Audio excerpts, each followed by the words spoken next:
देश में फिर से मोदी सरकार 3.0 ने शपथ ले ली है, लेकिन सबसे ज्यादा चर्चा अभी भी उत्तर प्रदेश को लेकर बनी है। उत्तर प्रदेश जिसने भाजपा को 2014 में सबसे ज्यादा सीटें दी, 2019 में भी झोली भरकर सांसद दिए, लेकिन आखिर 2024 में ऐसा क्या हो गया कि भाजपा इतना बड़ा झटका लग गया।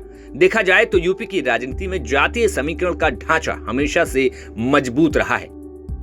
2014 में इसी समीकरण से अमित शाह ने यूपी को फतेह किया था और 2019 में भी मोदी सरकार में सबसे ज्यादा मंत्री ओबीसी के दिखे। और यूपी का परिणाम देखें तो ये परिणाम बता रहा है कि यूपी की राजनीति में भी पिछड़ों का दबदबा बढ़ गया है।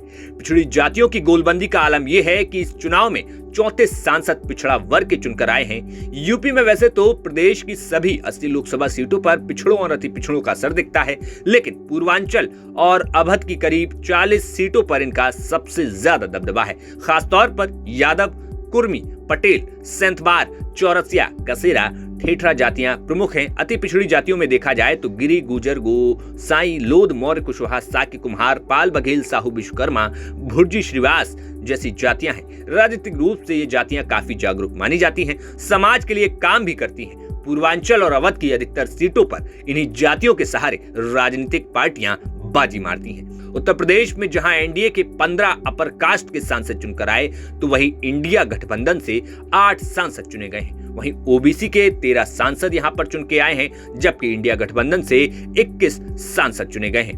रामकृपाल सिंह का कहना है कि अखिलेश यादव ने ज्यादा टिकट ओबीसी उम्मीदवारों को दिए और अपनी बिरादरी के लोगों को उन्होंने कम टिकट दिए। साथ ही वो मतदाताओं को ये बताने में कामयाब रहे कि अगर मोदी वापस आए तो बाबा साहब अंबेडकर का संविधान बदल देंगे, इसलिए पिछड़ों और दलितों का एक हिस्सा भी उनकी तरफ चला गया।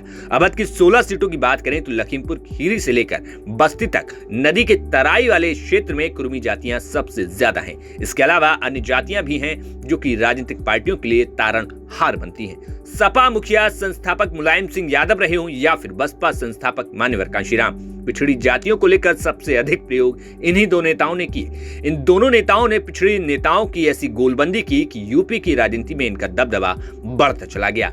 लोकसभा चुनाव परिणाम की बात करें तो सबसे अधिक ओबीसी सांसद चुने गए। पश्चिमी यूपी में जाट और गुर्जर नेताओं का खूब जादू चला। अवध और पूर्वांचल में राजभर, कुशवाहा, कुर्मी और सेंथवार जैसी जाति के नेताओं ने खूब चमत्कार किए। अगर समीकरणों को इस बार देखें तो 2024 में ओबीसी के 34 सांसद चुने गए, दलित समुदाय से 18 सांसद चुनकर पहुंचे, तो वहीं ब्राह्मण 11, क्षत्रिय 7, भूमिहार 2 सांसद, वैश्य से 3 सांसद और 5 मुस्लिम सांसद चुनकर पहुंचे हैं। राजनीतिक विश्लेषकों को देखें तो उत्तर प्रदेश में जिस जाति समीकरण को संभालकर अमित शाह ने यूपी फतेह कर डाला था, अब उसी जाति समीकरण की बदौलत अखिलेश ने वो करिश्मा कर दिखाया जो कभी मुलायम सिंह यादव भी नहीं कर पाए थे। जी हां, सपा ने 2024 में 36 सांसद जिता डाले, जिसके बाद यूपी में जातीय समीकरण भी अब बदल गए हैं। फिलहाल 2024 के बाद अगले चुनाव में इन रिजल्ट्स का क्या कुछ असर होता है, ये हम आपको जरूर बताएंगे। आपका इस खबर पर क्या कुछ कहना है, हमें कमेंट बॉक्स में जरूर बताइए। Bureau report, news nation.